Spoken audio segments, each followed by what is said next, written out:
तपाईहरु सबैलाई फेरि पनि जय मसीह अनि यो मेरो अर्को भिडियो म तपाईहरुको माझमा डेफिनेटली परमेश्वरको वचनबाट लिएर आएको छु। त्यो भन्दा पहिला म आशा गर्छु तपाईहरु सबै सन्चै हुनुहुन्छ होला भनेर र आजको दिनमा म तपाईहरुको साथमा हामी आराधक भएको कारणले गर्दा परमेश्वरलाई कसरी आराधना गर्ने, आराधना के हो भन्ने कुरा चाहिँ म तपाईहरुको माझमा लिएर आउन चाहन्छु। है यूहन्ना 4:23 ले यसरी भन्छ, अब त्यो समय आउनेछ जहाँ साँचो आराधकहरू हुनेछ र उनीहरूले परमेश्वरको आराधना चाहिँ आत्मा अनि सत्यतामा गर्नेछ र पिताले चाहिँ त्यस्तै खालको आराधना चाहनुहुन्छ। त्यस्तै आराधना चाहनुहुन्छ भनेर चाहिँ यूहन्ना 4:23 पदले भन्छ। तपाईँ र हामी एउटा आराधक हो। हामी जहिले पनि एउटा रेगुलर कटेज मिटिङमा जाने गर्छौँ, या सन्डे सर्भिसमा जाने गर्छौँ अनि परमेश्वरको प्रशंसा र आराधना गर्ने कामहरू गर्छौँ। र धेरैपल्ट हाम्रो माइन्डमा आराधना भनेपछि एउटै कुरा हुन्छ, त्यो चाहिँ के हो भन्दाखेरि चाहिँ प्रार्थना गरिसके पश्चात प्रशंसाको गीतहरू गाएर एउटा आराधनाको समय हुन्छ, त्यो आराधनालाई मात्र हामी आराधना सोच्छौँ। के आराधना भनेको त्यही कुरा हो त? होइन। आराधना भनेको चाहिँ परमेश्वरमा हाम्रो जीवनको कम्प्लिट सबमिसन हो। हामीले परमेश्वरलाई सधैँ आराधना गर्न आवश्यक छ। आराधना भनेको चाहिँ परमेश्वरले रुचाएको काम गर्नु, परमेश्वरतिर फर्कनु हो। जब हामी पुरानो नियमलाई हेर्छौँ भनेदेखि चाहिँ जब मोसाले त्यो आज्ञाका पुस्तकहरू त्यो लको किताब लिएर आउँदै थिए, तब त्यहाँनिर इजरायलीहरूले एकदमै आफ्नो गन्तव्य र आफ्नो एउटा फोकसलाई भुलेर चाहिँ संसारमा मग्न भइरहेको थियो। यहाँसम्म कि हारूनले पनि त्यहाँनिर एउटा गुड लिडरसिप देखाउन सकेको थिएन। अनि त्यसपछि चाहिँ मोसाले भन्छ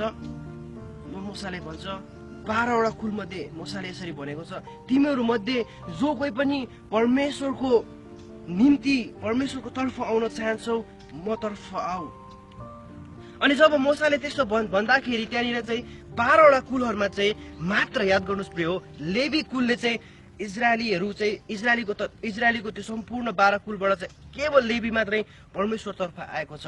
अनि जब लेवीहरू परमेश्वरतर्फ आएको कारणले गर्दाखेरि चाहिँ लेवीहरूलाई चाहिँ परमेश्वरले आराधकको एउटा काम दिनुभएको पुरानो नियममा हामी देख्छौँ। भन्नुको मतलब लेवीहरूले त्यस समय संसारको सबै कुरालाई छोडेर इजरायलीहरूलाई पनि त्यागेर चाहिँ परमेश्वरको तर्फ लिएको थियो अनि परमेश्वरमा आफ्नो जीवन समर्पण गरेको कारणले गर्दाखेरि चाहिँ उनीहरूले त्यो एउटा आराधक हुने एउटा त्यो अधिकार पाएको थियो। त्यसरी नै प्रिय आज तपाईँ र मैले आराधनाको मतलब यो कि आराधक हुनुको मतलब यो कि हामीले चाहिँ हाम्रो जीवन कम्प्लिटली परमेश्वरमा सबमिसन गरेर परमेश्वरलाई सबमिट गरेर चाहिँ हामीले चाहिँ हाम्रो जीवन चाहिँ परमेश्वरलाई दिएर चाहिँ हामीले हाम्रो जीवनलाई जिउन आवश्यक छ।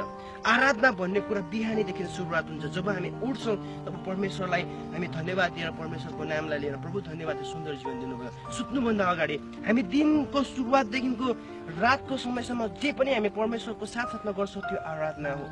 तपाईँलाई नराम्रो कुरा गर्नु मन लागिरहेको छ, तपाईँलाई नराम्रो थोक खानु मन लागिरहेको छ, तपाईँको शरीरले भन्छ त्यो कुरा खा, तपाईँको आत्मा चाहिँ परमेश्वरको खोजी गर्छ। आत्मा परमेश्वरतर्फबाट हो अनि आत्माले सधैँ परमेश्वरको चाहना गर्छ। तर शरीर संसारिक हो अनि शरीरले तपाईँलाई संसारको कुरा देखाउँछ। तर तपाईँलाई थाहा छ तपाईँ परमेश्वरको आराधक हुनुहुन्छ अनि परमेश्वरलाई आफ्नो जीवन सबमिसन गरेर भन्नुहुन्छ म त्यो खराब थोक खाँदिनँ, म त्यो खराब काम गर्दिनँ। त्यो आराधना हो प्रिय, त्यो आराधना हो।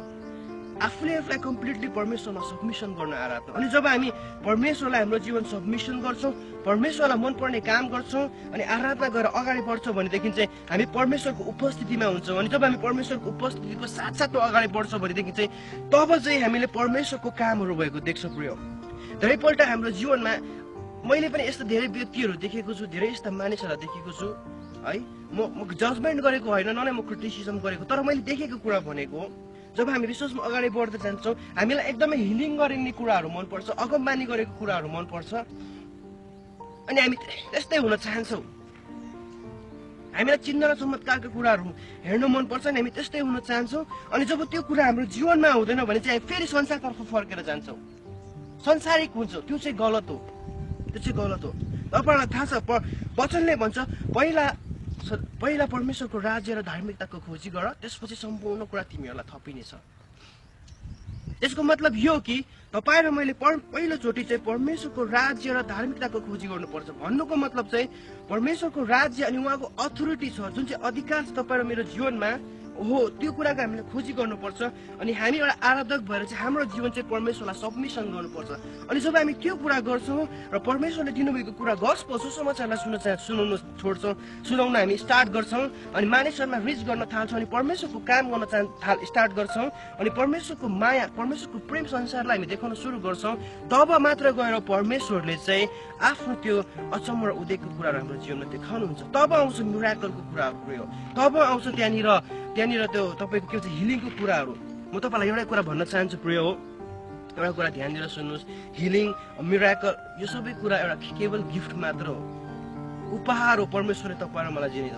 तर यो कुरा प्रभुभन्दा ठुलो कुरा होइन, सबैभन्दा ठुलो कुरा परमेश्वर हुनुहुन्छ र परमेश्वरबाट यो कुरा तपाईँ र मेरो जीवनमा आउँछ। तपाईँ त्यो कुरालाई चाहनुहुन्छ, त्यो असल कुरा हो, त्यो असल थोक हो, त्यो कुरा हाम्रो जीवनबाट हुनुपर्छ किनभने परमेश्वरले हामीलाई सम्पूर्ण कुरा अधिकार दिनुभएको छ।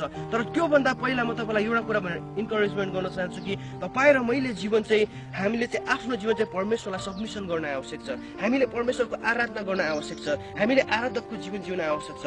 हामी हेर्न सक्छौँ दाउदले कसरी परमेश्वरलाई आराधना गर्थे, सधैँ परमेश्वरमा फेथफुल भएर विश्वासयोग्य भएर। अब्राहमले परमेश्वरको आराधना कसरी गर्थे? एउटा कुरा याद गर्नुहोस्, जब अब्राहमले परमेश्वरले भन्नुभयो आफ्नो एकलौतो पुत्रलाई लिएर चाहिँ बलिदान गर्न जा, सोच्नुहोस् त्यो बुढेसकाल अवस्थामा एउटै छोरो इसाकलाई अब्राहमले पाएका थिए, परमेश्वरले दिएको अनि परमेश्वरले भन्दै हुनुहुन्छ त्यसलाई लगेर चाहिँ के गर, बलिदान चढा। अब्राहमले के गर्छ थाहा छ? ओके प्रभु म गर्छु।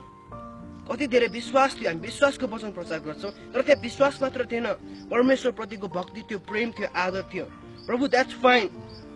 त्यो सिचुएसनमा चाहिँ इसाक चाहिँ अब्राहमको निम्ति सबैभन्दा महत्त्वपूर्ण कुरा थियो, तर पनि त्यहाँनिर उसले चाहिँ के भन्छ भन्दाखेरि चाहिँ प्रभु तपाईँको निम्ति म उसलाई पनि दिन तयार छु। द्याट इज अ वर्सिप प्रिय, वर्सिप। आराधना भनेको चाहिँ गोजीमा 1000 रुपियाँ हुँदाखेरि 1000 रुपियाँ हुँदाखेरि 10 रुपियाँ चर्चको भेटीमा हाल्नु आराधना होइन। आराधना भनेको विधवाको भेटी हो जोसँग केही सिक्काहरू थियो, त्यो सिक्का नै उसको सम्पूर्ण थोक थियो अनि त्यो सिक्का उसले यदि त्यहाँ दिएको भए उसको जीवनमा धेरै असर हुन्थ्यो, जस्तै धेरै त्यहाँनिर नोक्सान हुने कुराहरू थियो, तर पनि उसले परमेश्वरको निम्ति हृदयको श्रद्धा र भक्तिको निम्ति उसले त्यो मन्दिरमा त्यो जुन चाहिँ भेटी चलाए नि त्यो आराधना हो। तपाईँ र मैले यदि परमेश्वरलाई आराधना गर्न चाहन्छौँ भने प्रिय हाम्रो जीवनमा परमेश्वर तर्फको एउटा सबमिसन हुन आवश्यक छ, परमेश्वर तर्फको सेक्रिफाइस हुन आवश्यक छ।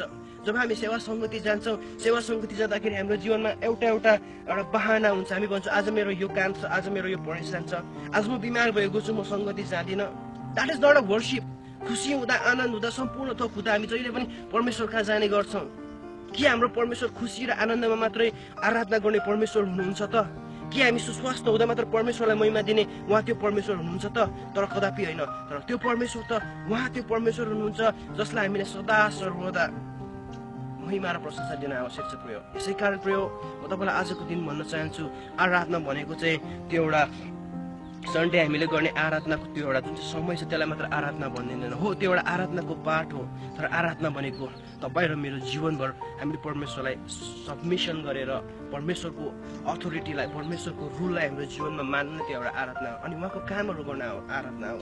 त्यसै कारण म तपाईँलाई एउटा कुरा भनेर इन्करेजमेन्ट गर्न चाहन्छु, हामी परमेश्वरलाई साँचो आराधना गरौँ, संसारको कुराहरूसँग कम्प्रोमाइज नगरौँ, परमेश्वरलाई हृदयदेखि खोजौँ अनि परमेश्वरको उपस्थितिमा हिँड्ने गरौँ। अनि जब हामी परमेश्वरको उपस्थितिमा हिँड्छौँ, परमेश्वरलाई आराधना गरेर हामी सँगसँगै परमेश्वरको साथमा हिँड्छौँ भने चाहिँ त्यसपछि चाहिँ परमेश्वरले त्यो हामीले आँखाले नदेखेका, कानले नसुनेका कुराहरू हाम्रो जीवनमा गर्नुहुन्छ, हाम्रो अगाडि गर्नुहुन्छ। त्यसपछि हामी ब्लेसिङका कुराहरू देख्छौँ, त्यो सबै कुराहरू आउँछ। हामीले तपाईँ र मैले हाम्रो जीवनमा यसो सँगसँगै हिँड्न आवश्यक छ किनभने यसो हाम्रो मित्र हुनुहुन्छ, यसो हाम्रो प्रभु हुनुहुन्छ अनि हामी संसारका होइन, हामी स्वर्गका हौँ अनि स्वर्गको निम्ति हामीलाई अहिलेदेखि नै तयार हुन आवश्यक छ। Thank you very much. तपाईँलाई धेरै धेरै धन्यवाद यो तपाईँले सानो इन्करेजमेन्टको कुरा सुनिदिनु भएको निम्ति। परमेश्वरले तपाईँलाई धेरै आशिष दिएका हुन्। जय मसीह।